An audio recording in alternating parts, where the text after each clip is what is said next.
Hello everyone, कैसे हैं आप लोग? बढ़िया।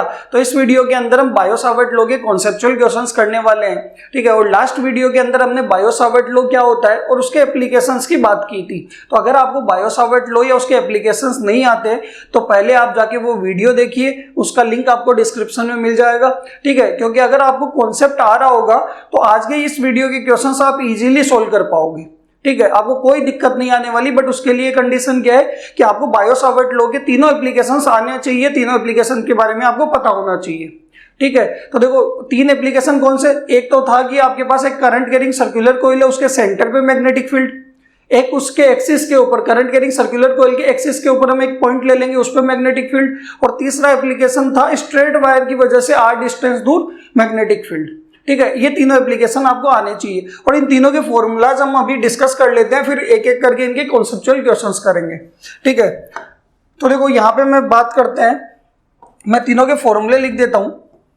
सबसे पहला हमारे पास एप्लीकेशन था, वो था कि ये आपके पास एक सर्कुलर कॉइल है और इस सर्कुलर कॉइल के अंदर करंट कितना जा रहा है? आई करंट इसके अंदर जा रहा है, ठीक है। तो इस सेंटर के ऊपर मैग्नेटिक फील्ड कितना होगा? तो यहाँ पे अगर आप देखोगे तो इस सर्किल की रेडियस कितनी मान लेते हैं? Small r।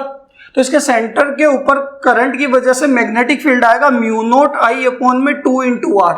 ये क्या आया? सेंटर के ऊपर मैग्नेटिक फील्ड आया। म्यू नोट क्या है? Permeability of free space. I क्या है? इसके अंदर कितना करंट जा रहा है, और 2r, 2 और रेडियस कितनी है? r। क्लियर है यहाँ तक? ये आपके पास पूरे सर्किल की वजह से।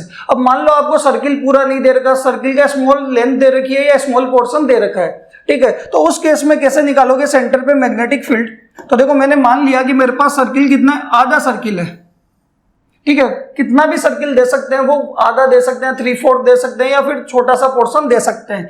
ये सेंटर है, इसमें करंट कितना जा रहा है? आई, ठीक है। एक चीज और ध्यान रखना, मैग्नेटिक फील्ड की डायरेक्शन तो आपको क्या होनी चाहिए? निकालनी आनी चाहिए कि यहाँ पे अगर करंट क्लॉकवाइज जा रहा है तो डायरेक्शन क्या होगी मैग्नेटिक फील्ड की? इनवर्ड। एंटी क्लॉकवाइज जा रहा होता तो क्या होती? आउटवर्ड। और स्ट्रेट वायर के अंदर मैक्सवेल का राइट हैंड थंब रूल लगाते हैं कि करंट की डायरेक्शन में थंब को रखते हैं और फिंगर्स को क्या करते हैं? कर्ल करते हैं। तो कर्लिंग फिंगर्स क्या दे देती है? Direction of magnetic field. Clear है? तो आपको डायरेक्शन निकालनी भी आनी चाहिए, ठीक है। तो यहाँ पे देखो, पूरा सर्किल है तो mu naught I by 2r होगा। अब सर्किल हमारे पास आधा है, करना क्या है? इस सेंटर O के ऊपर मैग्नेटिक फील्ड निकालना है। करोगे क्या कि इस सर्किल के दोनों एंड को सेंटर को ज्वाइन करा लो, और ये अंदर का जो एंगल होगा, इस एंगल को क्या मान लेंगे? थीटा, ठीक है। और फॉर्मूला आपके पास मैग्नेटिक फील्ड का बनने वाला है, वो थीटा अपॉन 360 इंटू क्या लिखोगे? Mu naught I by 2r। Clear है? अब सर्किल आधा है तो देखो, दोनों एंड को आपने जैसे ज्वाइन कराया, सर्किल के दोनों एंड को सेंटर पे ज्वाइन कराया। अब अंदर का थीटा कितना है? थीटा आपके पास कितना है? 180 डिग्री। अब थीटा 180 है तो क्या हो जाएगा? बी कितना आएगा? 180 by 360 into mu naught I by 2r। आया समझ में? और 180 से 360 2 टाइम्स कैंसिल, तो ये आ जाएगा mu note I by 2r, और नीचे 2 भी है तो कितना हो जाएगा? 4r। क्लियर है? तो आपको एंगल की बनाएंगे 3/4 होगा, तो वो जहां पे भी दोनों एंड हो रहे, दोनों एंड से क्या करो? सीधा सेंटर पे लाइन लेके जाओ, और अंदर का जो भी एंगल होगा, बाहर का एंगल नहीं लेना, अंदर का जो एंगल होगा वो आपका क्या होगा? थीटा होगा। फॉर्मूला होगा theta upon 360 mu naught I by 2r।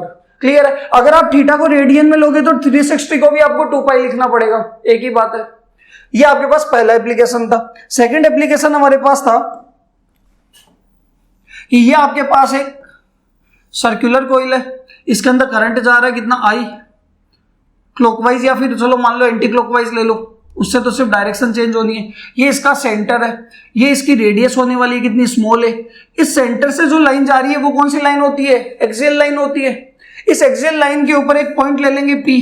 इस P पॉइंट की डिस्टेंस कितनी होगी सेंटर O से? वो होगी x। यानी हमारे पास एक सर्कुलर कॉइल है जिसमें करंट जा रहा है I, उसकी रेडियस है स्मॉल है, और उसके सेंटर से एक्सिस के ऊपर हमने एक पॉइंट लिया जिसकी डिस्टेंस कितनी होगी सेंटर से? x। इस P पॉइंट के ऊपर हमें मैग्नेटिक फील्ड की वैल्यू निकालनी है।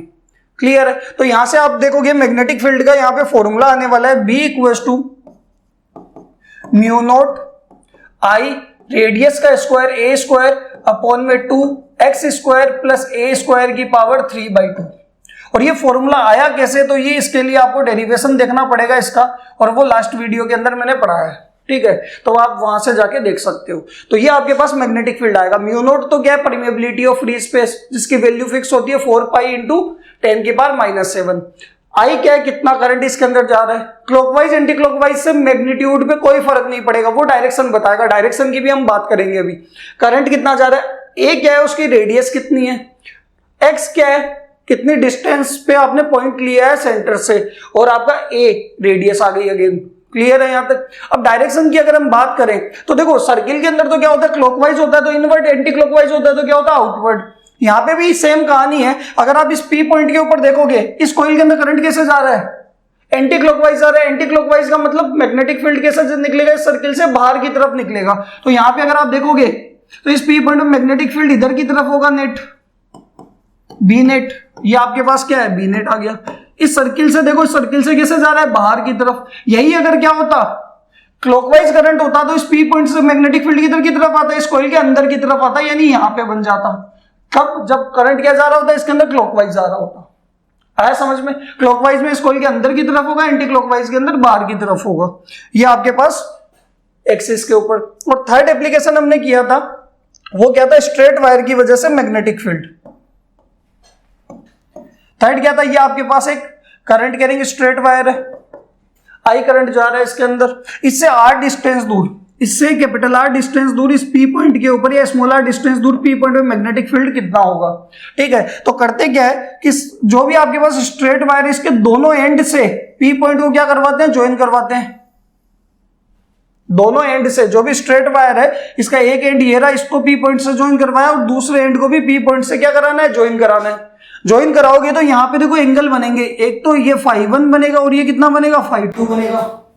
क्लियर है। तो मैग्नेटिक फील्ड की वैल्यू क्या आएगी इस पॉइंट के ऊपर, तो यहां पे देखो मैग्नेटिक फील्ड आने वाला है mu naught I upon 4 pi R sin φ1 plus sin φ2।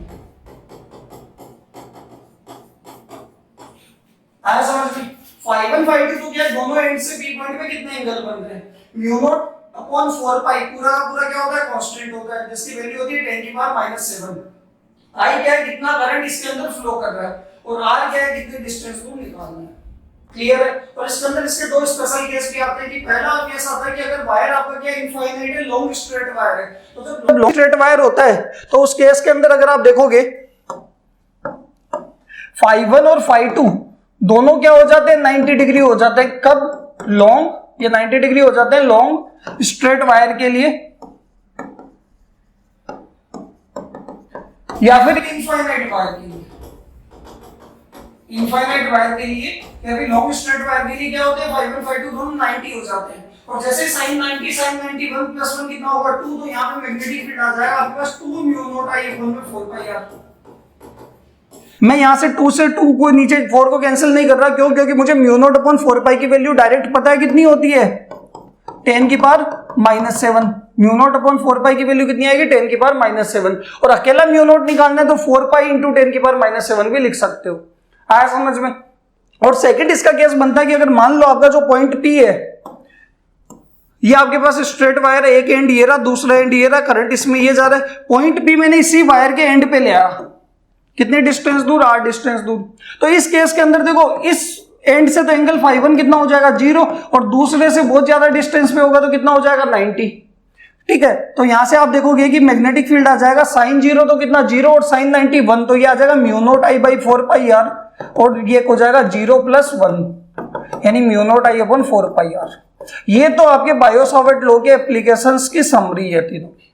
Clear है। और एक और चीज ध्यान रखना, अगर आपके पास ये स्ट्रेट वायर है, ठीक है, मैंने यहां पॉइंट ले लिया, तो ये तो इसकी एक्सिस पे आ गया ना, वायर की एक्सिस के ऊपर ही पॉइंट आ गया, मतलब इससे डिस्टेंस अगर आप देखोगे इधर डिस्टेंस आर है, इस केस में तो आर कुछ भी नहीं है, तो यहां पे कोई मैग्नेटिक फील्ड नहीं लगने वाला। स्ट्रेट वायर की अगर एक्सिस के ऊपर ही पॉइंट आ गया, ठीक है, तो उस पर डिस्टेंस आर की वैल्यू 0 होगी, मैग्नेटिक फील्ड नहीं लगने वाला। क्लियर है यहां तक। ठीक है, अब स्टार्ट करते हैं। हमने तीनों बात कर ली, तीनों एप्लीकेशंस की। एक हमने कहां पे निकाल लिया, सेंटर पे, फिर एक्सिस पे, फिर हमने बात कर ली स्ट्रेट वायर की वजह से। अब बात करते हैं कॉन्सेप्चुअल क्वेश्चंस की। क्वेश्चन नंबर 1 हमारे पास है कि इसके अंदर हमारे पास देखो, एक तो सर्किल दे रखा है, सर्किल दे रखा है, और एक लॉन्ग स्ट्रेट वायर दे रखा है। आपको लेंथ नहीं दे रखी इस वायर की, मतलब क्या, इनफाइनाइट स्ट्रेट वायर है। इन दोनों की वजह से, दोनों में करंट क्या जा रहा है, सेम जा रहा है, कितना, आई। इन दोनों की वजह से इस O पॉइंट के ऊपर, सेंटर के ऊपर हमें क्या निकालना है, मैग्नेटिक फील्ड निकालना है। ये इस क्वेश्चन के अंदर दे रखा है। तो देखो कैसे सोल्व करेंगे। अगर आप देखोगे इस सेंटर के ऊपर एक तो ये क्या कर रही है, सर्कुलर कॉइल में भी करंट जा रहा है, ये भी मैग्नेटिक फील्ड लगा रहा है, और दूसरा एक इनफाइनाइट स्ट्रेट वायर है, वो भी क्या कर रहा है, इस पॉइंट ओ पे मैग्नेटिक फील्ड लगा रहा है। तो दोनों का मैग्नेटिक फील्ड निकालेंगे और दोनों का क्या करेंगे, डायरेक्शन भी चेक करेंगे। क्योंकि आप देखो, मान लो इस सर्कुलर कॉइल की वजह से यहाँ पे मैग्नेटिक फील्ड कितना आ रहा है, B1, क्लियर है। इस स्ट्रेट वायर की वजह से इस ओ पॉइंट के ऊपर मैग्नेटिक फील्ड कितना आएगा, B2, B1 निकलेगा, B2 निकलेगा, मतलब ओ पॉइंट पे कितने मैग्नेटिक फील्ड लग रहे हैं, 2, ठीक है। हमें नेट निकालना है तो हम करेंगे क्या, B1 और B2 की डायरेक्शन देखेंगे। अगर दोनों सेम डायरेक्शन में है तो क्या होगा, ऐड हो जाएंगे, और अपोजिट में है तो क्या हो जाएगा, माइनस हो जाएगा। क्योंकि मैग्नेटिक फील्ड वेक्टर क्वांटिटी है तो हमें वेक्टर सम करना पड़ेगा। आया समझ में। तो सबसे पहले तो देखो, एक करंट कैरिंग सर्कुलर कॉइल है, उसकी रेडियस r है और सेंटर पे मैग्नेटिक फील्ड कितना आएगा, B1 आएगा। तो देखो B1 की वैल्यू क्या आएगी, वो आएगी म्यू नॉट I अपॉन में 2 इंटू रेडियस कितनी, स्मॉल r। ये मैग्नेटिक फील्ड आएगा आपके पास इस सर्किल की वजह से, करंट कैरिंग सर्कुलर कॉइल की वजह से उसके सेंटर के ऊपर, ठीक है। ये किसकी वैल्यू आ गई, B1 की। अब कैसे निकालेंगे, क्या निकालेंगे, डायरेक्शन निकालेंगे। डायरेक्शन क्या होगी, देखो सर्किल के अंदर करंट कैसे जा रहा है, एंटी क्लॉकवाइज, और एंटी क्लॉकवाइज जाता है तो मैग्नेटिक फील्ड लाइंस क्या होती है, आउटवर्ड होती है, बाहर निकलते हैं। यानी यहाँ पे ओ पॉइंट पे मैग्नेटिक फील्ड की डायरेक्शन, यहाँ पे B1 की डायरेक्शन होगी आउटवर्ड। आउटवर्ड को इस तरीके से हम डॉट बनाते हैं। आया समझ में, B1 आ गया। अब करेंगे क्या, इस स्ट्रेट वायर की वजह से, इनफाइनाइट स्ट्रेट वायर की वजह से इस ओ पॉइंट पे मैग्नेटिक फील्ड निकालेंगे, और इस वायर से इस पॉइंट की डिस्टेंस कितनी हो जाएगी, वो भी देखो आपके पास स्मॉल आर ही रहेगी। सर्किल की क्या होने वाली है, रेडियस ही होने वाली है, ठीक है। तो यहां से ये स्मॉल आर डिस्टेंस दूर, इस करंट कैरिंग स्ट्रेट वायर से स्मॉल आर डिस्टेंस दूर ओ पॉइंट पे मैग्नेटिक फील्ड निकालेंगे कितना, B2। और B2 की वैल्यू क्या आएगी आपके पास, ये आएगी mu naught I upon 4 pi r, और दोनों एंगल कितने हो जाएंगे इनफाइनाइट वायर के लिए, 90, और साइन 90 प्लस साइन 90 कितना होगा, 1 + 1 2, तो ये आ जाएगा 2 म्यू नॉट I अपॉन में 4 पाई r। और यहां पे मेरे को वैल्यूज नहीं दे रखी तो मैं क्या करूंगा, ये 2 से 2 कैंसिल कर दूंगा, तो B2 आपके पास आ जाएगा म्यू नॉट I अपॉन में 2 पाई r, 2 पाई r। ये B2 की वैल्यू आई। डायरेक्शन निकालेंगे कैसे, देखो मैक्सवेल के राइट हैंड थंब रूल से स्ट्रेट वायर में निकालते हैं, करंट की डायरेक्शन में थंब रखेंगे तो फिंगर्स कर्ल करो, इधर से अंदर जाएगी तो ओ पॉइंट से क्या आएगी, बाहर की तरफ, यानी B2 भी क्या होगा, ओ पॉइंट पे आउटवर्ड होगा। आया समझ में। यानी इस सेंटर के ऊपर दो मैग्नेटिक फील्ड लग रहे हैं, एक सर्किल की वजह से B1, स्ट्रेट वायर की वजह से B2। तो नेट निकालना है तो क्या करेंगे, दोनों सेम डायरेक्शन में तो दोनों डायरेक्टली ऐड हो जाएंगे। तो यहां पे देखो क्या आएगा, नेट मैग्नेटिक फील्ड 8.0 सेंटर पे, तो आपके पास B नेट आएगा B1 प्लस B2, क्योंकि दोनों की डायरेक्शन क्या है, सेम है। तो B1 तो आपके पास कितना आया था, mu naught I by 2r, और B2 क्या होने वाला है, म्यू नॉट I अपॉन में 2 पाई r। तो यहां से अगर आप देखो दोनों में से mu naught I upon 2r तो कॉमन ले लेंगे, तो यहां तो बचेगा 1 और यहां बचेगा 1 अपॉन पाई, और ये नेट मैग्नेटिक फील्ड आएगा ओ पॉइंट के ऊपर, और नेट की डायरेक्शन भी क्या होगी, आउटवर्ड ही होगी। बताओ आया समझ में। ये आपके पास फर्स्ट क्वेश्चन। सेकंड क्वेश्चन की बात करते हैं, भाई क्लियर है यहां तक, ठीक है। सेकंड देखो, सेकंड के अंदर क्या होने वाला है कि हमारे पास एक सेमी सर्कुलर लूप दे रखी है, ठीक है। इसकी रेडियस कितनी है, स्मॉल r, और यहाँ पे दो स्ट्रेट वायर है, एक P से Q और दूसरा क्या है, S से T, ठीक है। बट अगर आप देखोगे इस P से Q वायर की वजह से इस O पॉइंट के ऊपर कोई मैग्नेटिक फील्ड नहीं लगेगा, कि भाई इस तरीके से आपके पास डायग्राम है, ये आपके पास एक स्ट्रेट वायर है, फिर सेमी सर्कुलर कॉइल है, फिर आपके पास अगेन स्ट्रेट वायर है, और करंट इस तरीके से इसके अंदर फ्लो कर रहा है, कितना I करंट फ्लो कर रहा है। अब आप देखो कि यहां पे पॉइंट O है, इस O पॉइंट पे तीनों की वजह से नेट मैग्नेटिक फील्ड निकालना है। तो देखो इस स्ट्रेट वायर की वजह से तो ये तो पॉइंट इसके एक्सिस के ऊपर आ गया, मैग्नेटिक फील्ड नहीं लगेगा। सेम इस स्ट्रेट वायर की वजह से भी इस O पॉइंट के ऊपर मैग्नेटिक फील्ड नहीं लगेगा। सिर्फ किसके वजह से लगेगा, सर्किल की वजह से। सर्किल कितना है, आधा। अगर आप देखोगे दोनों एंड से, सर्किल के दोनों एंड से ज्वाइन कराओगे तो अंदर का एंगल कितना आएगा, 180 आएगा। 180 बाई 360 करोगे तो कितना हो जाएगा, 1/2 ही हो जाएगा। तो मैग्नेटिक फील्ड आपके पास आने वाला है नेट, वो आएगा म्यू नॉट I अपॉन में 2r, तो पूरे सर्किल का होगा, और आधे के लिए क्या करेंगे, 1/2 से मल्टीप्लाई कर देंगे। आया समझ में। तो यहां से आपके पास B नेट बराबर आपके पास आ जाएगा mu not I by 4r। बताओ क्लियर है। ये आपके पास इस O पॉइंट पे पूरे की वजह से मैग्नेटिक फील्ड आया, क्योंकि दोनों स्ट्रेट वायर की वजह से नहीं लगेगा। और डायरेक्शन की अगर हम बात करें तो देखो इस सर्कुलर कॉइल के अंदर करंट कैसे जा रहा है, क्लॉकवाइज, और क्लॉकवाइज डायरेक्शन के लिए क्या होता है, magnetic field. Current clockwise direction में जाएगा सर्किल के अंदर तो मैग्नेटिक फील्ड आएगा इनवर्ड। क्लियर है, यानी यहाँ पे डायरेक्शन क्या होगी, क्रॉस का मतलब है इनवर्ड। ये सेकंड क्वेश्चन। थर्ड की बात करते हैं। देखो थर्ड क्वेश्चन क्या है हमारे पास, इसके अंदर हमारे पास देखो दो तो स्ट्रेट वायर है, इनफाइनाइट या लॉन्ग स्ट्रेट वायर है दो, ठीक है, और एक सेमी सर्कुलर कॉइल है। इस क्वेश्चन में देखोगे तो इसके अंदर हमारे पास एक तो सेमी सर्कुलर कर्व्ड पोर्शन है और दो लॉन्ग स्ट्रेट वायर है। इन तीनों के अंदर करंट जा रहा है। देखो इसमें करंट ऐसे जा रहा है, इधर से जा रहा है आई, तो इसके अंदर करंट कैसे जा रहा होगा, इस तरीके से करंट जा रहा होगा आई, ऐसे जा रहा है, ठीक है, और ऐसा है। इन तीनों की वजह से इस स्ट्रेट वायर, इस सेमी सर्कुलर कॉइल और इस स्ट्रेट वायर, तीनों की वजह से इस ओ पॉइंट के ऊपर हमें क्या निकालना है, मैग्नेटिक फील्ड निकालना है, नेट। क्लियर है, वन बाई वन करके एक एक के लिए हम मैग्नेटिक फील्ड निकाल लेते हैं। देखो सबसे पहले इस स्ट्रेट वायर की वजह से मान लेता हूं मैग्नेटिक फील्ड कितना आएगा, B1, ठीक है, सेमी सर्किल की वजह से कितना आएगा, B2, और इसकी वजह से कितना आएगा, B3। क्लियर है, ठीक है। अगर आप देखोगे कि ये जो पॉइंट हुआ है वो इस स्ट्रेट वायर के कहां पे होगा, एंड पे आ जाएगा। स्ट्रेट वायर के कहां पे आने वाला है, एंड पे आने वाला है। दूसरे स्ट्रेट वायर के भी कहां आने वाला है, एंड पे आने वाला है। और इन दोनों की, इस वायर से इस ओ पॉइंट की डिस्टेंस क्या होगी, सर्किल की रेडियस होगी। क्योंकि देखो सर्किल कैसा बनेगा, अगर आप पूरा सर्किल बनाओगे तो इस तरीके से बनेगा, और ये जो इस स्ट्रेट वायर से ये ओ पॉइंट होगा, ये सर्किल की रेडियस ही होगी, ये भी रेडियस होगी, ये भी रेडियस होगी, और ये भी रेडियस कितनी मान लेते हैं, स्मॉल आर। आया समझ में? तो वन बाई वन करके, यानी आपके पास, आपको पता है कि एक स्ट्रेट वायर है, उसके एक एंड के ऊपर आपका पॉइंट आ गया, तो उसके ऊपर मैग्नेटिक फील्ड क्या होगा, हमने बात करी थी, ये स्ट्रेट वायर है और इसके एंड के ऊपर आपका P पॉइंट है, R डिस्टेंस दूर, तो ये वाला एंगल इस एंड से तो एंगल 0 हो जाएगा और दूसरे एंड से कितना हो जाएगा, 90 हो जाएगा। क्योंकि लॉन्ग वायर है ना, तो इधर से तो देखो ये लॉन्ग जाता जा रहा है, इनफाइनाइट वायर है। क्लियर है, तो इस केस में आपके पास मैग्नेटिक फील्ड होगा। सबसे पहले तो देखो B1 की बात करते हैं।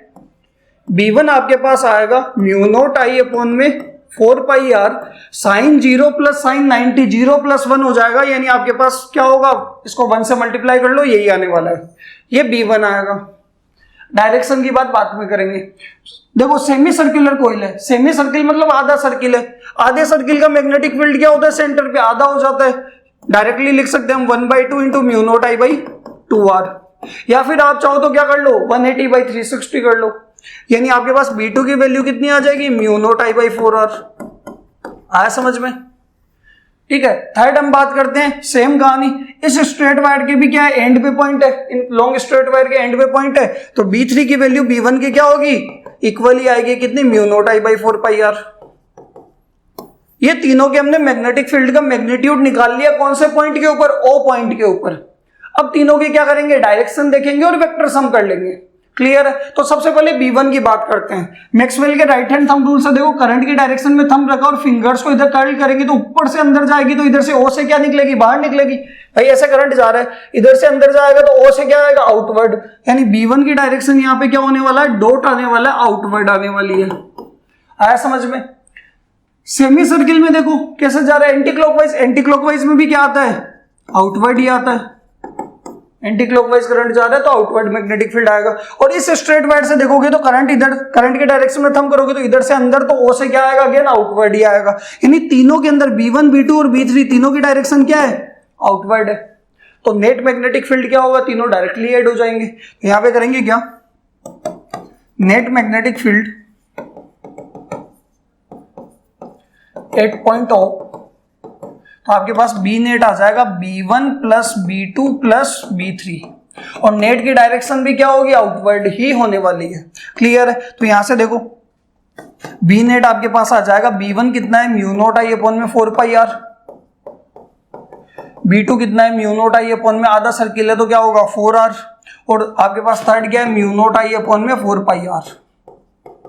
बताओ क्लियर है? तीनों में अगर आप देखोगे तो म्यू नॉट आई अपॉन में 4R कॉमन आ जाएगा, यहां बचेगा 1 अपॉन पाई, यहां बचेगा प्लस का 1, और यहां पे अगेन क्या बचेगा, 1 अपॉन पाई। तो आपके पास आंसर आने वाला है म्यू नॉट आई अपॉन में 4R 1 प्लस 2 अपॉन में पाई, और डायरेक्शन क्या होगी, आउटवर्ड।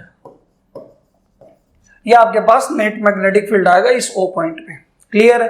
बट एक और चीज ध्यान रखना, इसके अंदर इस टाइप का क्वेश्चन भी आता है कि यहां से आई करंट जा रहा है और ये सर्किल पूरा आपका, जब सर्किल पूरा होगा तो आई यहां तक आएगा, I/2 इधर जाएगा, I/2 इधर जाएगा, तो I/2 क्लॉकवाइज आएगा, एंटी क्लॉकवाइज आएगा और I/2 क्लॉकवाइज आएगा, तो दोनों क्या करेंगे, मैग्नेटिक फील्ड तो सेम आना, ये दोनों कैंसिल आउट हो जाएंगे, यानी सर्किल की वजह से नेट मैग्नेटिक फील्ड 0 लगेगा।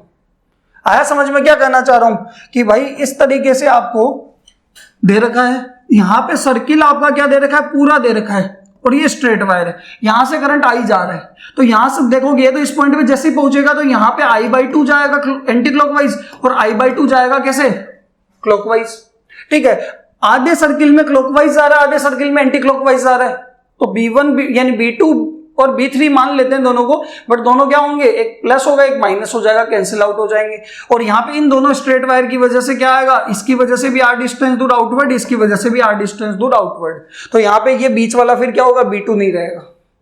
4 मैग्नेटिक फील्ड आएंगे इस स्ट्रेट वायर का, इस आधे सर्किल का जो एंटी क्लॉकवाइज आ रहा है, आधे सर्किल में करंट क्लॉकवाइज आ रहा है उसका, और एक स्ट्रेट वायर का, ये दोनों कैंसिल हो जाएंगे और ये आपके पास दोनों ऐड हो जाएंगे। आया समझ में? ठीक है, नेक्स्ट क्वेश्चन की बात करते हैं। नेक्स्ट क्वेश्चन के अंदर हमारे पास क्या है, ये कह रहा है wire shown in the figure carries A current of 10 ampere, यानी इसके अंदर करंट आपके पास कितना जा रहा है, यहाँ पे करंट जा रहा है आई, और इस आई की वैल्यू आपको कितनी दे रखी है, 10 एम्पियर। और determine the magnitude of magnetic field at the centre O, और रेडियस आपको दे रखी है सर्किल की, आर दे रखा है 3 सेंटीमीटर। देखो आपको पहले तो करंट की वैल्यू दे रखी है कितनी, 10 एम्पियर, रेडियस आपको दे रखा है 3 × 10⁻² मीटर लिख लिया मैंने। ठीक है, हमें क्या करना है, इस ओ पॉइंट के ऊपर नेट मैग्नेटिक फील्ड निकालना है।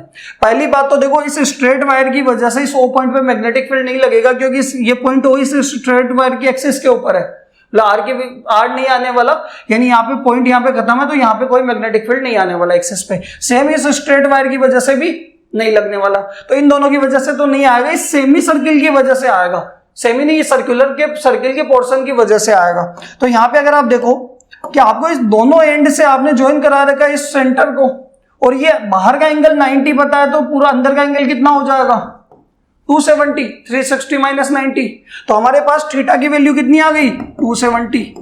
इस पोर्शन का हम क्या निकाल लेते हैं, मैग्नेटिक फील्ड। आया समझ में? तो देखो मैग्नेटिक फील्ड का फॉर्मूला होगा θ/360 × μ0I/2r, यही आने वाला है। थीटा कितना है, 270/360 × μ0I/2r, बताओ, और ये हो जाएगा 90 से कैंसिल होगा 3/4, तो मैग्नेटिक फील्ड आ रहा है 3 μ0I/4 × 2 8r, ये मैग्नेटिक फील्ड होने वाला है। अब आपको आई और आर दोनों गिवन है, पुट कर लेते हैं वैल्यू। तो देखो 3 μ0 की वैल्यू कितनी होती है, 4π × 10⁻⁷, आई कितना गिवन है, 10/8 × r हमारे पास है 3 × 10⁻², ये हमारे पास गिवन है। देखो 3 से तो 3 कैंसिल, 4 से ये 8, 2 × 2 से 10 कितना 5, तो ऊपर आ रहा है 5π, तो एक तो पाई बच रहा है, 5 बच रहा है, और ऊपर बच रहा है 10 की पावर कितना -7, और ये -2 ऊपर जाके +2, यानी 5π × 10 की पावर कितना हो जाएगा, -5 टेस्ला। ये आपके पास मैग्नेटिक फील्ड आएगा। डायरेक्शन की अगर हम बात करें तो इस सर्कुलर कॉइल में डायरेक्शन करंट कैसे जा रहा है, क्लॉकवाइज आ रहा है, तो डायरेक्शन क्या होगी, इनवर्ड होगी। इस कॉइल के अंदर मैग्नेटिक फील्ड लाइंस जाने वाली है। क्लियर है यहां तक? ये कौन सा क्वेश्चन नंबर 4। फिफ्थ क्वेश्चन की बात करते हैं। देखो इसके अंदर हमारे पास 2 सर्कुलर कॉइल है, और दोनों सर्कुलर कॉइल अगर आप देखोगे दोनों के प्लेन एक दूसरे के क्या है, परपेंडिकुलर है। मतलब मैं यहां से अगर आपको बताऊं सर्किल कैसे, देखो ये दिख रहा है इस तरीके से, ये सर्किल दिख रहा है। इस सर्किल के अंदर अगर आप देखोगे कि एक सर्किल ऐसे रखा हुआ है, ठीक है, हॉरिजॉन्टल प्लेन के अंदर है, और एक सर्किल ऐसे वर्टिकल प्लेन के अंदर है। एक हॉरिजॉन्टल में उसके परपेंडिकुलर, एक क्या है, एक एक्स एक्सिस के अंदर है सर्किल और एक वाई एक्सिस के अंदर है। क्लियर है? ठीक है। तो और अगर आपको पता है कि क्लॉकवाइज करंट जा रहा होगा तो मैग्नेटिक फील्ड उसके अंदर जाएगा, एंटी क्लॉकवाइज में आउटवर्ड जाएगा, और हमें दोनों के मैग्नेटिक फील्ड निकालने सेंटर पे, और क्या करना है, दोनों का वेक्टर सम करना है। क्लियर है? तो यहां पे अगर आप देखोगे, 2 identical coils P and Q, each of radius capital R is lying in perpendicular planes such that they have a common center. दोनों का कॉमन सेंटर है। ये कह रहा है find the magnitude and direction of the magnetic field at the common center of 2 coils if they carry current equal to I and √3I respectively. कि पहली coil के अंदर करंट कितना जा रहा है, I जा रहा है, दूसरी के अंदर कितना जा रहा है, √3I जा रहा है। देखो सॉल्व करते हैं इसको। समझ में आया? देखो एक कोइल आपके पास ऐसे है, सर्कुलर कोइल, ठीक है, ये सर्कुलर कोइल ऐसे है और इसमें करंट कैसे जा रहा है? एंटी क्लॉकवाइज जा रहा है। देखो एंटी क्लॉकवाइज जा रहा है, तो एंटी क्लॉकवाइज इसके सेंटर पे मैग्नेटिक फील्ड क्या होगा? एंटी क्लॉकवाइज में आउटवर्ड, यानी इसको नाम दे दिया मैंने B1 आपका क्या आएगा? करंट मान लिया इसके अंदर I जा रहा है, B1 आपका आउटवर्ड आएगा I करंट की वजह से। B1 की वैल्यू निकाल लेते हैं। B1 कितना आएगा? म्यू नोट I पूरा सर्कुलर 2 और रेडियस कितनी? Capital R। ये B1 की वैल्यू आई। कैसे? आउटवर्ड, डायरेक्शन भी हमने आउटवर्ड बना दी। पहली कोइल हो गई। दूसरी कोइल बनाते हैं। देखो इसके ऊपर ये कौन से में है? ये Y के अंदर है। अब देखो मैंने इसी तरीके से एक और कोइल बनाई। अब कोइल आपके पास पहले वाली तो देखो ऐसे थी, इस तरीके से थी, तो ये आउटवर्ड। अब कोइल ऐसे है, हॉरिजॉन्टल प्लेन के अंदर, तो मैग्नेटिक फील्ड या तो ऊपर ऐसे निकलेगा या इनवर्ट जा रहा होगा तो ऐसे आएगा। तो यहाँ पे ये सेंटर हुआ है। अब अगर आप देखोगे इसमें करंट कैसे जा रहा है? इसमें भी करंट एंटी क्लॉकवाइज जा रहा है। अब इसमें भी एंटी क्लॉकवाइज जा रहा है, तो इसका मैग्नेटिक फील्ड भी आउटवर्ड होगा। आउटवर्ड कैसे होगा? ऊपर की तरफ। ये आएगा आपके पास B2 और इसमें करंट कितना जा रहा है? √3I।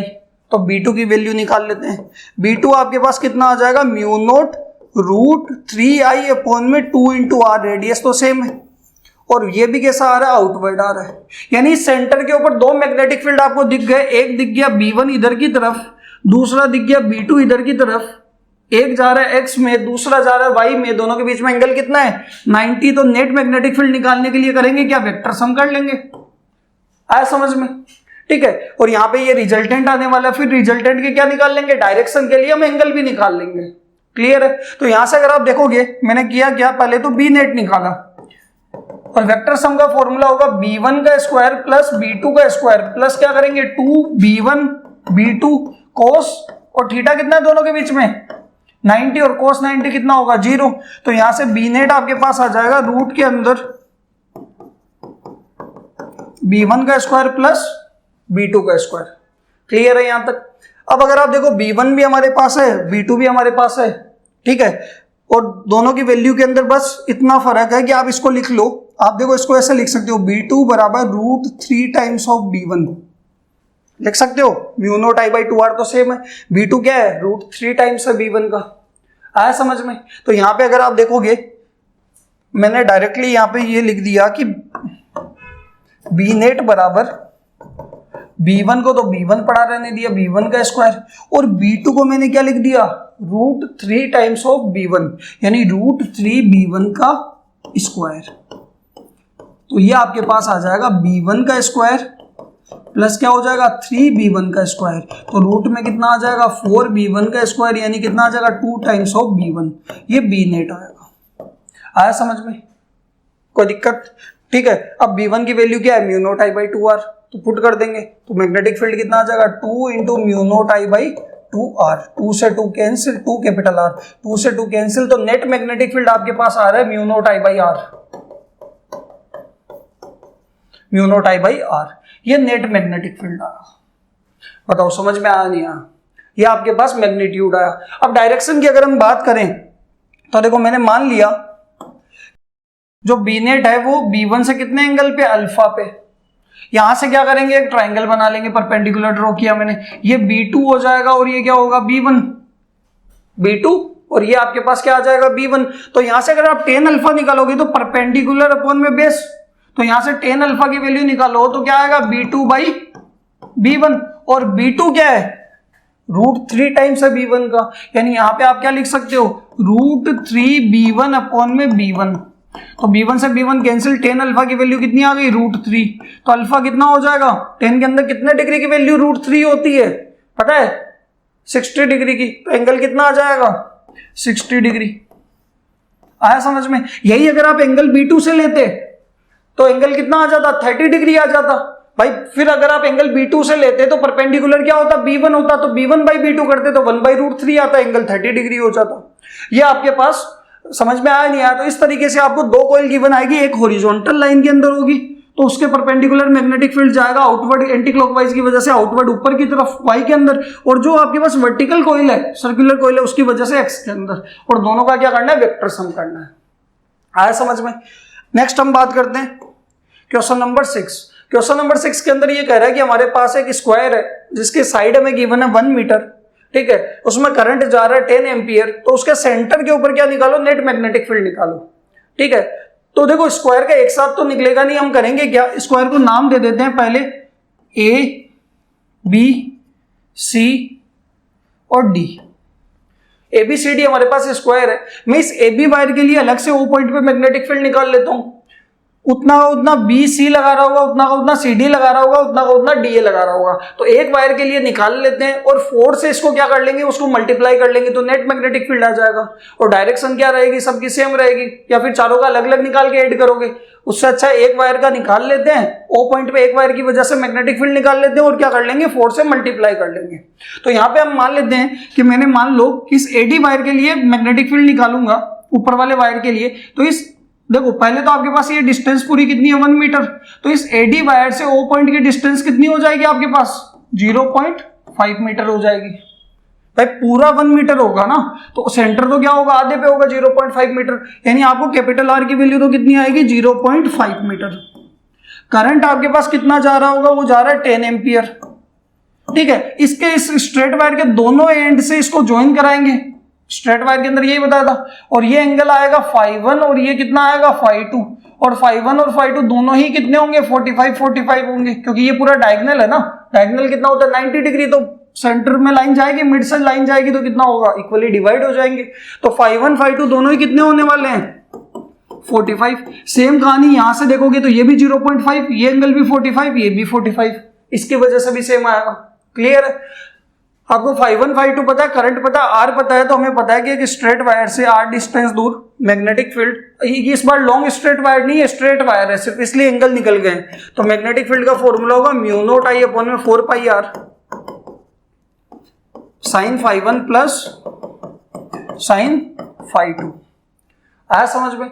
तो यहां से अगर आप देखोगे μ0/4 पाई, चलो हम वैल्यूज ही पुट कर लेते हैं, μ0/4 पाई तो पूरा का पूरा कितना होगा 10⁻⁻⁷, I कितना जा रहा है 10, R कितना है 0.5, और ये sin 45 प्लस sin 45। आया समझ में, बताओ क्लियर है यहां तक, ठीक है। यहां से देखो पॉइंट हटाओ, तो जैसे पॉइंट हटाओगे ऊपर क्या होगा 100 होगा, 5 से 120 टाइम्स, इसको लिख लिया 2 × 10⁻⁶, एक जीरो से ये 10⁻⁷ कम कर दिया, ये आएगा 1/√2 प्लस 1/√2, यानी कितना हो जाएगा 2/√2, तो ये आ जाएगा 2 × 10⁻⁶ मल्टीप्लाई के अंदर 2/√2। और ये किसके लिए आ रहा है, ये AD वायर के लिए आ रहा है, सिर्फ AD वायर का आ रहा है। क्लियर है, यहां से देखोगे तो ये 2/√2 को आप क्या लिख सकते हो, √2 लिख सकते हो, क्योंकि 2 को लिख लो √2 × √2 और अपन में √2, एक √2 से √2 कैंसिल, तो ये आ जाएगा √2 और इंटू 2, यानी आंसर आएगा AD की वजह से 2√2 × 10⁻⁶ टेस्ला। आया समझ में, ये AD का है, सेम इसका आएगा, सेम इसका आएगा, सेम इसका आएगा, तो नेट मैग्नेटिक फील्ड कितना हो जाएगा, यानी हम करेंगे क्या, B नेट आ जाएगा 4 टाइम्स ऑफ BAD, तो 4 × 2√2 × 10⁻⁻⁶ टेस्ला, तो आंसर आएगा 8√2 × 10⁻⁻⁶ टेस्ला। बात करते हैं डायरेक्शन की, ठीक है। तो देखो इस स्ट्रेट वायर के अंदर करंट कैसे जा रहा है, नीचे की तरफ, करंट के डायरेक्शन में थंब रखो, इधर से फिंगर्स अंदर जाएगी तो O पॉइंट पे क्या आएगी आउटवर्ड, इसमें देखो इधर से अंदर जाएगी तो O पॉइंट पे क्या आने वाली है, O पॉइंट पे आउटवर्ड, इसमें भी इधर जा रहा है तो O पे आउटवर्ड, यानी पूरे सबकी वजह से क्या आने वाला है, या फिर सीधा देखो क्लोज लूप के अंदर कैसे जा रहा है, क्लोज है ना सर्किल, एंटी क्लॉकवाइज करंट जा रहा है, एंटी क्लॉकवाइज करंट कैसा मैग्नेटिक फील्ड देगा, उसके अंदर आउटवर्ड, ये आपके पास मैग्नेटिक फील्ड की डायरेक्शन। आया समझ में, ये क्वेश्चन नंबर 6। नेक्स्ट हमारे पास इसके अंदर भी अगर आप देखोगे हमारे पास 2 सर्कुलर सेगमेंट दे रखे हैं और 2 रेडियल लाइन से वो क्या है ज्वाइन किए हुए हैं, एक देखो PQ, दूसरा कौन सा है RS, एक स्ट्रेट वायर है SP और दूसरा कौन सा है RQ। अब अगर इस O पॉइंट पे मैग्नेटिक फील्ड निकालना है, PQ तो एक क्या बन रहा है, कर्व्ड पाथ बन रहा है, सर्किल में जाएगा, ये भी RS भी क्या है कर्व्ड पाथ है, यानी ये भी क्या होगा सर्कुलर कर्व्ड पाथ होगा, थोड़ा सा पोर्शन दे रखा है सर्किल का।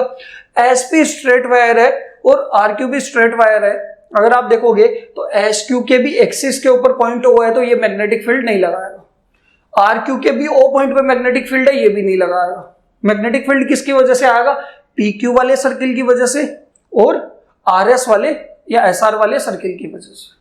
इन दोनों सर्किल की वजह से हमें क्या निकालना है, मैग्नेटिक फील्ड निकालना है। और यहाँ पे इन्होंने एंगल भी दे रखा है, देखो PQ के दोनों एंड को सेंटर से ज्वाइन करवाया। अंदर का एंगल कितना, अल्फा, यानी हमें अल्फा दे रखा है, क्या लगाओगे, अल्फा अपॉन 360 या फिर अल्फा अपॉन 2 पाई। क्लियर है। रेडियस कितनी है इसकी, a। तो हम क्या करेंगे सबसे पहले, और डायरेक्शन की बाद में बात करते हैं, पहले तो PQ की बात करते हैं, यानी मैग्नेटिक फील्ड आएगा BPQ, कितना आएगा, अल्फा अपॉन में 2 पाई, ये मैं 360 भी लिख सकता हूं, और मल्टीप्लाई के अंदर ये तो आपके पास पोर्शन का एंगल निकल गया अल्फा अपॉन 2 पाई, और म्यू नोट आई, करंट तो सेम ही जा रहा है, अपॉन में 2, और इसकी रेडियस कितनी है PQ वाले सर्किल की, ये आएगी a। आया समझ में। यानी आपके पास मैग्नेटिक फील्ड कितना आ जाएगा, mu note alpha upon 2 pi mu naught I by 2a। Direction की बात करते हैं तो इस सर्किल में देखो भाई, सर्किल ऐसे बनता, पूरा बनता तो ऐसे बनता, इस सर्किल में करंट कैसे जा रहा है, एंटी क्लॉकवाइज। एंटी क्लॉकवाइज का मतलब डायरेक्शन क्या होगी, आउटवर्ड। क्या बनेगा, डॉट। आया समझ में। ऊपर वाले सर्किल की बात करते हैं, देखो ये बनता तो वो थोड़ा बड़ा सर्किल बन जाता। इसकी बात करते हैं, इसमें अगर आप देखोगे अल्फा सेम है, एंगल सेम है, तो अल्फा अपॉन 2 पाई आएगा, बस रेडियस अलग है। इसकी रेडियस कितनी है, स्मॉल b। आया समझ में। तो यहां पे करेंगे क्या, b किसकी बात कर रहे हैं, RS की, अल्फा अपॉन में 2 पाई। देखो दोनों एंड से एंगल क्या बना रहा है, अंदर की तरफ सेम एंगल है, और ये आ जाएगा mu note I by 2b। बात करते हैं किसकी, डायरेक्शन की। तो देखो ये सर्किल जब बनेगा ऐसे बनेगा, इस सर्किल के अंदर करंट कैसे जाएगा, क्लॉकवाइज जा रहा है। इस पोर्शन में करंट कैसे जा रहा है, क्लॉकवाइज। क्लॉकवाइज का मतलब ओ पॉइंट पे क्या होगा, अंदर की तरफ इनवर्ड होगा, यानी ये डायरेक्शन क्या होगी, इनवर्ड। यानी इस ओ पॉइंट के ऊपर एक मैग्नेटिक फील्ड लग रहा है, PQ लग रहा है बाहर की तरफ, एक लग रहा है अंदर की तरफ। नेट कैसे निकालेंगे, वेक्टर सम करेंगे, बड़े में से छोटा माइनस हो जाएगा। तो यहां पे इन दोनों में देखेंगे बड़ा कौन है, तो देखो अल्फा अपॉन 2 पाई, अल्फा अपॉन 2 पाई सेम है, म्यू नोट आई सेम है, 2 सेम है, बस बचा a और b। ठीक है। और ये कहां है, डिनोमिनेटर में। तो जिसका डिनोमिनेटर छोटा है उसका मैग्नेटिक फील्ड क्या आएगा, बड़ा आएगा। डिनोमिनेटर किसका छोटा है, a की वैल्यू छोटी है, यानी आप देखोगे कि BPQ क्या होगा, ग्रेटर होगा किससे, B RS से। आया समझ में। तो यहां पे करेंगे क्या, नेट मैग्नेटिक फील्ड निकाल लेंगे, कहां पे, पॉइंट O पे। तो नेट मैग्नेटिक फील्ड 8.0। तो यहां पे बी नेट की वैल्यू आएगी आपके पास, क्या करेंगे, बड़ा कौन है, PQ बड़ा है, तो BPQ में से क्या माइनस कर लेंगे, BRS। तो यहां से अगर आप देखोगे तो बी नेट की वैल्यू आएगी अल्फा अपॉन में 2 पाई mu naught I by 2a minus alpha upon 2 pi mu naught I upon में 2b। ही आने वाला है, ये मैग्नेटिक फील्ड आ गया। कोई दिक्कत यहां तक, कॉमन ले लो, क्या कॉमन आ रहा है, अल्फा अपॉन में 2 पाई म्यू नोट आई बाई 2 तो कॉमन आ रहा है, और यहां पे बचेगा 1 by a minus 1 by b। ठीक है। तो बी नेट की वैल्यू आपके पास आ जाएगी अल्फा म्यू नोट आई अपॉन में ये हो जाएगा 2 पाई इंटू 2 पाई इंटू 2 हो जाएगा 4 पाई। ठीक है। और यहां पे अगर आप एलसीएम लोगे तो कितना आ जाएगा, a इंटू बी और b माइनस a। ये नेट मैग्नेटिक फील्ड आएगा। ये समझ में आया नहीं आया, ठीक है। तो देखो इसीलिए मैंने सर्किल के आपको स्मॉल पोर्शन का मैग्नेटिक फील्ड भी बताया। आपको एंगल पता लगाना है, बस सिर्फ क्या करोगे, एंगल पता लगा लोगे अंदर की तरफ कितना एंगल है, और आप क्या लगाओ, थीटा अपॉन 360 या फिर थीटा अपॉन 2 पाई। ये ध्यान रखना, अगर आप एंगल रेडियन में ले रहे हो तो नीचे 2 पाई आएगा, और डिग्री में ले रहे हो थीटा तो आपके पास नीचे 360 आएगा। क्लियर है यहां तक। ये क्वेश्चन नंबर 7। क्वेश्चन नंबर 8 है। इस क्वेश्चन के अंदर हमें देखो 2 सर्कुलर लूप्स दे रखी है, आइडेंटिकल सर्कुलर लूप्स है, और दोनों के अंदर करंट भी सेम जा रहा है। ठीक है। और दोनों के सेंटर से x डिस्टेंस दूर इस O पॉइंट के ऊपर हमें क्या निकालना है, मैग्नेटिक फील्ड निकालना है, और दोनों एक दूसरे के क्या है, परपेंडिकुलर है।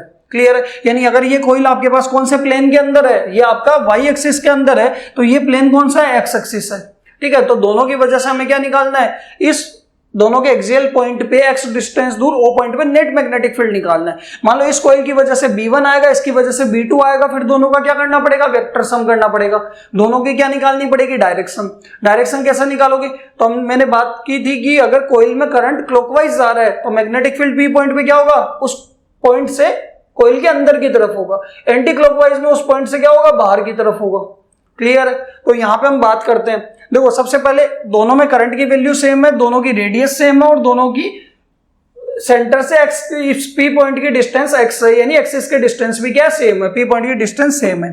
तो करेंगे क्या, इस सर्कुलर कॉइल में करंट जा रहा है कैसा, क्लॉकवाइज, क्लॉकवाइज करंट जा रहा है, तो इस O पॉइंट के ऊपर जो मैग्नेटिक फील्ड आएगा वो अंदर की तरफ आएगा, नाम देंगे B1।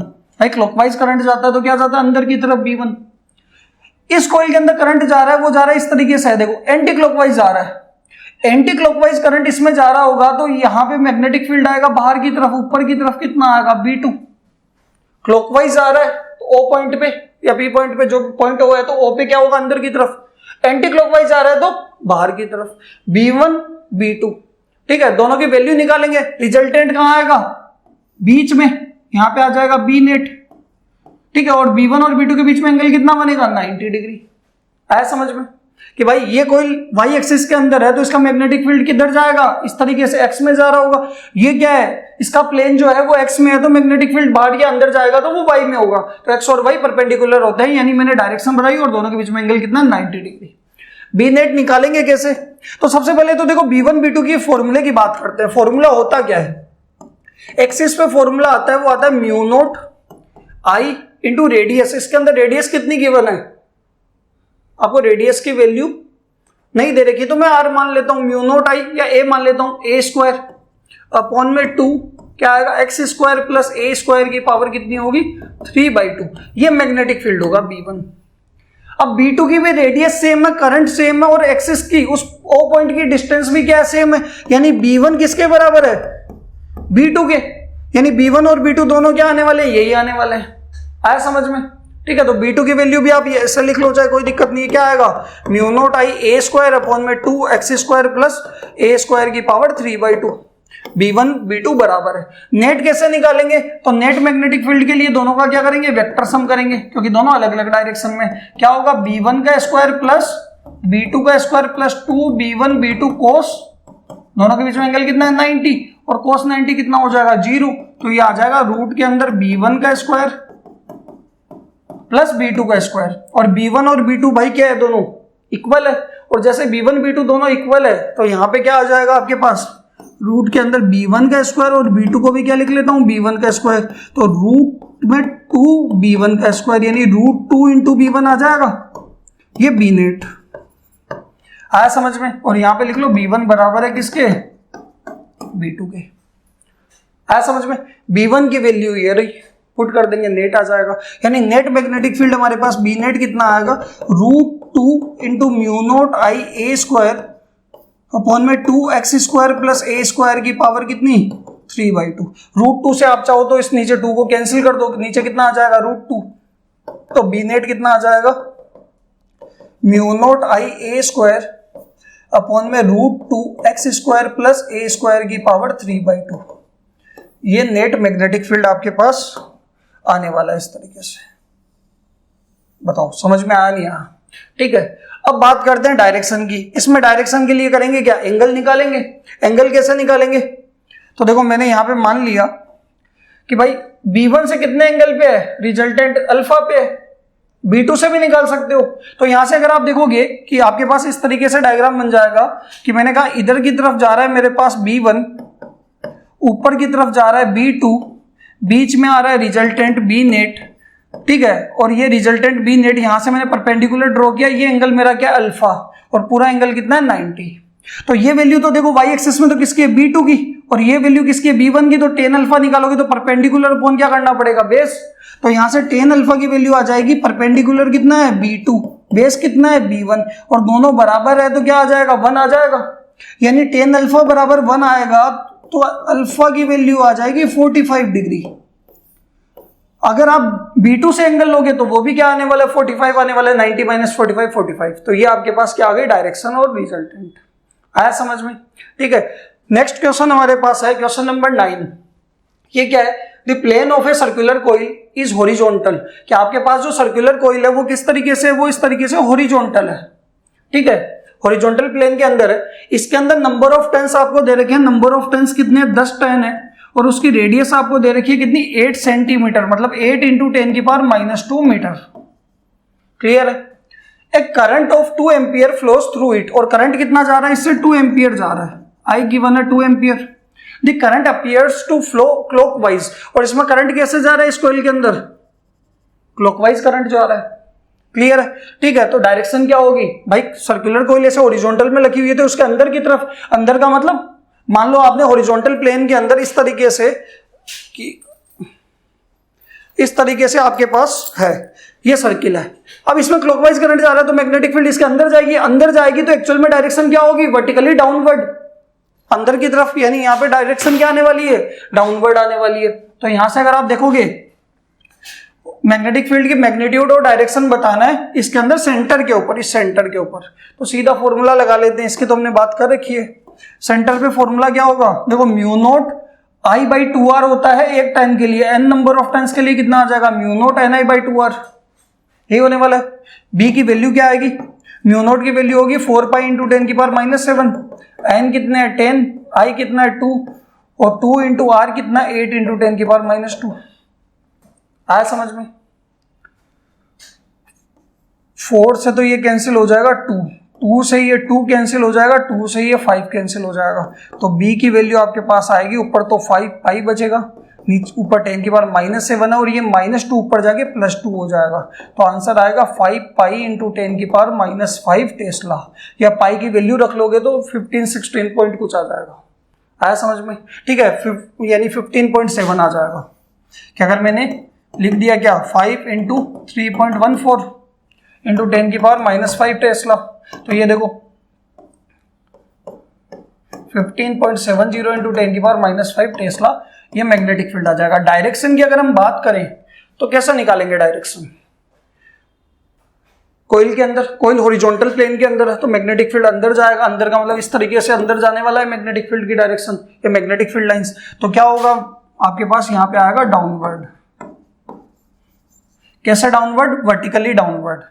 आया समझ में, ये आपके पास क्वेश्चन नंबर 9।